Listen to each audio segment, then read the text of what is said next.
I'm the Community Outreach and Events Director at CARE Florida. Thank you all for being here. I would like to welcome our Chief Executive Director, Hassan Shibly, to the stand. Good evening, everyone. My name is Hassan Shibly, spelled H-A-S-S-A-N, last name S-H-I-B-L-Y. And I'm a plaintiff suing Donald Trump for violating the U.S. Constitution and threatening the liberty of all Americans by undermining the freedom of American Muslims and imposing policies that discriminate against people simply based on their religion, something that is antithetical to what we believe in and what we stand for as Americans. America is supposed to be the land of the free, a land that has established equality for all people regardless of their race or religion, and yet Donald Trump's executive orders particularly target people because of their religion. That is against everything America stands for, and therefore I'm proud to, in addition to over 20 other plaintiffs, to bring a lawsuit against Donald Trump to protect the U.S. Constitution, to protect the First Amendment, and to enforce the Establishment Clause, which makes clear that the U.S. government shall not give preference nor hinder the free practice and exercise of any religion. Unfortunately, over this weekend, we've witnessed literally millions of lives devastated, millions of lives disrupted, thousands of people coming here seeking freedom, seeking liberty, coming here to return to work, to visit their family members, locked up and detained for hours, some people wrongfully deported. We had an incident of a legal permanent resident, a green card holder, who was locked up with her 2 children at an airport for over 20 hours. Her children are American citizens. Because of this baseless, reckless policy that callously really devastated so many lives. And it's unnecessary. It is unnecessary. It does not make our country any safer. There have been absolutely 0 terrorist attacks. There have been absolutely 0 fatal terrorist attacks in America by any citizen of the 7 banned countries since 1975. This policy is not about making America safer. It's about giving in to fear, hatred, and bigotry.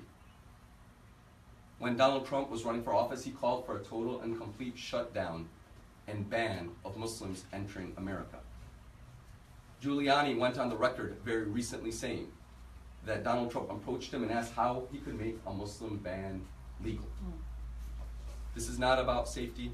It's not about security. It's about promoting bigoted, xenophobic, Islamophobic policies.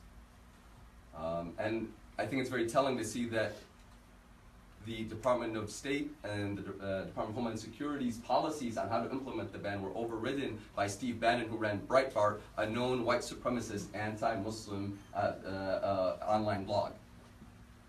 So I'm very grateful for our allies joining us here today. I'm very grateful for the thousands and thousands and millions of American citizens who stood up and protested, who said this is not the America that we believe in. We will not give in to fear and hatred. We will not allow our government to discriminate based on religion. We will protect the Constitution. We will protect immigrants. We will protect refugees. We will protect what this country stands for. That's why we're here today. We're here to make sure America remains great by preserving liberty, by preserving justice, by preserving diversity and freedom in this country. And I think, again, it's very telling that the former Attorney General, the former acting Attorney General, gave up her career last night, gave up her position last night to stand up against Donald Trump's illegal executive orders and called them for what they are. She said they are indefensible. They are illegal. They're against the very principles of liberty and justice enshrined in the U.S. Constitution, and she commanded that no U.S. attorney defend the executive ban. Essentially, she commanded no U.S. attorney to defend the allegations we bring in this lawsuit. And of course, Donald Trump, thinking he's still on The Apprentice, immediately fired her because she refused to carry his line. So I want to conclude by saying there comes a time in every few years or every few decades in this nation when our country is tested. We are tested, and watershed moments arise where we must stand up and define what kind of country do we want America to be. It happened before during the Chinese Exclusion Act. It happened before during the rounding up of Japanese Americans. And it's happening now as Trump is promoting a policy essentially to ban Muslims. Yes, this policy doesn't affect all Muslims, but it affects only Muslims. And I think the two key points that we need to focus on here, or the three key points, is number one, while Donald Trump was running for office, he said he wanted to ban Muslims. And then very recently he approached Giuliani and asked him how he could impose a legal Muslim ban. And then thirdly, the executive orders explicitly make exceptions for refugees based on their religion. It explicitly gives preference to Christian refugees. And we welcome our Christian brothers and sisters, but again, America should not give preference to people simply based on their religion. That's not what America stands for. And essentially, Donald Trump's policies stigmatize the entire American Muslim community, and that's why I'm suing. My child today, and I'll finish at this point, and then we'll have a few statements from partners and then some cute question and answers. Literally, unrehearsed, my 5-year-old daughter today told me, we're not going anywhere. Donald Trump wants to kick us out, but we're not leaving. His policies stigmatize American Muslims. They make us feel unwelcome. They make us feel like our government is against us, and they reinforce the message of extremists. We've been speaking with people in national security, and they said extremist groups are having a field day. They're having a field day using Donald Trump's policies to wage a war between the East and the West, and this is not what we stand for. So very quickly about what the lawsuit is, the legal grounds for the lawsuit, and then some words from our allies, and then we can entertain some questions. Basically, Donald Trump's executive orders are a violation of the U.S. Establishment Clause. You know, that the government cannot favor or disfavor a religion, and it violates the Equal Protection Clause, that all Americans should not be denied the protection under the law simply based on their religion. It's driven by bigotry. It's bad for America. It makes us less safe and less free, and that's why I'm very proud to be a plaintiff suing Donald Trump to make sure America remains great by protecting the U.S. Constitution and the First Amendment for all people, regardless of race or religion, for generations to come. Thank you, and God bless you, Maida. I would like to invite some of our allies who are here supporting us and supporting the no Muslim ban. First, I'd like to start off with Danya. She is from Organize Florida and Surge. Hello, my name is Dana Lazarus, and I represent both Organize Florida, who I work for full-time, and Showing Up for Racial Justice, which is a new group we just formed very recently. But Surge is a national network of groups and individuals organizing white people for racial justice. This past Sunday, January 29th, we saw 450 citizens of the Tampa Bay area show up and take the street in opposition of this unconstitutional ban. It is a ban that is, at its core, rooted in fear of people who are different. The organizers of Surge encourage everyone who recognizes that people should not have their rights violated due to the color of their skin, or their country of origin, or their religion, to show up and stand up to oppose this illegal executive order. It's well beyond time for us, white people, to show up for racial justice. Showing Up for Racial Justice stands in solidarity with CARE and the other organizations here today in challenging the Muslim ban, and will continue to stand up against discrimination and white supremacy. Thank you. Thank you. Next, I would like to welcome Mike Reed with Organize Florida. Thank you. How y'all doing today? I'd like to take a moment to thank CARE for inviting me here today. Thank you all. Thank you so much. I'm with Organize Florida, and I work as the criminal justice organizer, and the things that we've seen in recent days, in these recent events, have been devastating. We as Americans cannot sit idly by and watch our Muslim brothers and sisters, or anyone of any background, be persecuted. It is not the way of American freedoms, and it's not the way of American liberties. And we stand at a pivotal moment where we get to decide what kind of country we want to live in. I ask that everybody who can hear my voice, every American citizen who is concerned about their freedom, to realize that this affects you just as much as it affects our Muslim brothers and sisters, everyone. And I implore you to get up, go out and get involved. Organize Florida, we stand with refugees, and we will be involved in actions. We will be involved in helping any way we can. Thank you so much. Next, I would like to welcome Donna Davis. She's from a couple different organizations, Black Lives Matter in Tampa, Community Protection Coalition, and she's a co-founder of Black Lives Matter. Thank you. We, the people, in order to form a more perfect union, establish justice, ensure domestic tranquility, promote the general welfare, and secure the blessings of liberty to ourselves and our posterity, do ordain and establish this Constitution of the United States of America. The blessings of liberty were sought by the settlers of this country, specifically religious freedom. This is how our nation was conceived. We must stand up for the soul of our nation. Love and dissent, hope and striving for higher ground can heal a past rooted in slavery and colonization. Hope and charity is built into the very brick and mortar of this nation. We cannot allow ourselves to be compelled by fear of this country's changing social fabric to allow that hope and charity to be paved over with hate. We must continue to build our resistance. Don't be afraid to speak. Don't wait. History is calling to us. Let us be remembered well. I would like to welcome Reverend Bob Sucha from Congregational United Church. My name is Bob Sikta. My formal title is the Reverend Dr. Robert David Sikta, Senior Pastor, Congregational United Church of Christ in Bradenton, Florida. I'm also an attorney at law. I stand here not only in my own name, but in the names of dozens of clergy who have signed letters, including a particular letter that will be published tomorrow in Bradenton Herald. We are expecting it to be published as well in the Sarasota Herald Tribune. We have the support not only of the entire conference of the United Church of Christ throughout the state of Florida and nationally. We have the support of other organizations like the Coalition for Worker Justice, which spreads nationwide as well. Our letter begins with these words: an attack on one great people of faith is an attack on all faiths.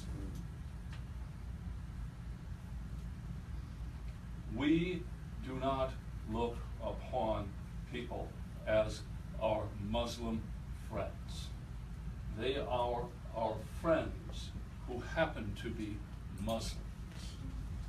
Right now, there are families in this country and at border points and planning to come here who are terrified about their status. Where they sit, they are wondering whether over the next 90 to 120 days they will lose their status while sitting in this country because of being unable to renew their visas, among other possibilities. They are rightly afraid. We stand together. We stand as one. I will close by saying I have had the privilege of walking with one great person and listening to another whose voice rings to me and I hope will continue to resonate throughout this community and lead us in peaceful ways toward the end goal of sharing this country we have all been given as immigrants. In 1965, I was one of thousands who walked with Dr. Martin Luther King from Selma to Montgomery at this point, but has yet to prove worthy of being the President of the United States. And finally, I would like to welcome Jennifer Cupp, a concerned citizen and friend. Hi, I'm a geography professor, but for the last few years I've been at home with my family, so I suppose today I'm the stereotypical concerned housewife, mere housewife. I'm here against this ban. I will continue to fight against this until it is changed. In the past, I have worked with my friends movement, the Quakers, in the sanctuary movement in the 1980s. I've also been involved with Amnesty International and campaigning against the death penalty. And as I said, I will continue to fight this ban until it is removed, until everyone is able to live here according to our laws. I don't do these things out of great love for prisoners on death row, or out of great love for people from Central America, or even out of great love for Muslims, although I do have friends from Libya and Somalia. I do this for myself and for my son and for every American, because I want to live in a land where every person can know that we have our rights, that they will be respected, that we live in a land that is ruled by law, where every person in this country is aware of the rule of law and is held accountable to our laws, which have been formed over years, over centuries, to protect the dignity and the life of every individual. That's what I fight for. I also fight to live in a country which upholds our international commitments. Some of you may be familiar with the Universal Declaration of Human Rights, which actually was formed internationally by a very large group, but headed up by the wife of a president. So it was headed up by Americans, but it was an international document to which we are signatory. It declares the rights of humans around the world, including the right to refuge, including the right to worship as one pleases, including freedom of conscience. Our country led that movement, and I wish for our country to continue to be leaders. I want to live in a country which is recognized around the world as a bastion of freedom and as a place where people can go, where their rights will be respected and where they will be able to live as citizens and as equals. Thank you. Thank you, everyone. Thank you for coming out. Now we're going to do some Q&A. And before we jump into that, I just want to say thank everybody again for coming.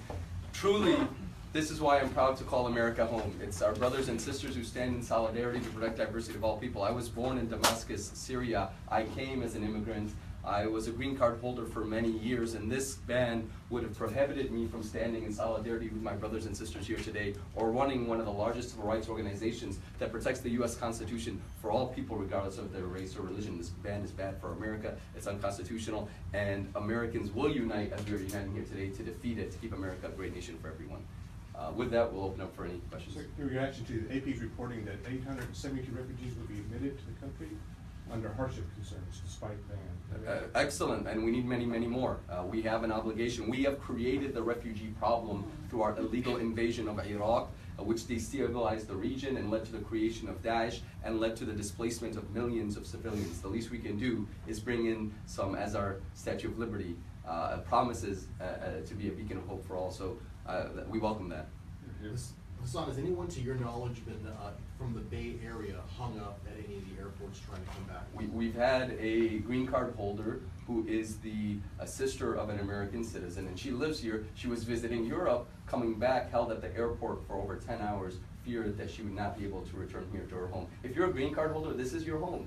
You know, we have very close family friends right now that run a huge medical practice that simply went to Canada because their mom is getting surgery there. They are Canadian citizens of Syrian descent, and right now they're stuck in Canada because they're green card holders here. You know, even though they're Canadian citizens, they're unable to come back to their medical practice to serve the American public, and they offer free legal medical assistance to those in need. This ban is bad for this country. It's hurting our country. What do you hope your lawsuit will accomplish? I mean, one, to really hold our president accountable by making it absolutely clear that these executive orders are unconstitutional, as the former Attorney General Sally Yates argued yesterday. So we want the courts to affirm that and to make them unenforceable. What's your personal legal standing to enjoin the? Well, as an American Muslim, I believe that this these executive orders violate the Establishment Clause, and therefore has basically made me feel stigmatized, has made the American Muslim community feel stigmatized, and I believe any American Muslim has legal standing to enforce the Establishment Clause. But you yourself have not been harmed yet, is that correct? No, I would argue I have been harmed. My aunt, who's a Syrian citizen, the mother of my American citizen cousin, is unable to come and visit us right now. It's a very traumatic experience. It's very traumatic. I don't think people can understand what it feels like to have your president say that your religion hates this country, that your religion should be banned, that your religion is not welcome. It really is a traumatic experience, and we've been going through shock as a community. We're shocked that we have such a leader who would make such atrocious statements, and we fear about the liberty of our children. So your standing is that you're an American Muslim? Correct. Are you surprised, were you surprised by the executive order in light of what the president said in his campaign? No, we were not surprised. We were expecting it, unfortunately. I mean, he promised to ban Muslims, and I think his executive order is simply an extension of that. What about the argument that because he made that as a campaign promise and that he won the Electoral College, that that's what the American people want? No, I think the protests that we are seeing across America prove that this is not what the American people want. He was elected with less than 24% of the total population voting for him. He lost the popular vote. He certainly has absolutely no mandate. And I believe many of those who voted for him did not vote for him because they support his xenophobic, Islamophobic policies, but because they were deceived by his promises to uplift the working man and woman. And we've heard from many Trump supporters who are aghast and disgusted by this ban and have offered to stand in solidarity with us. All right, thank you all. God bless you.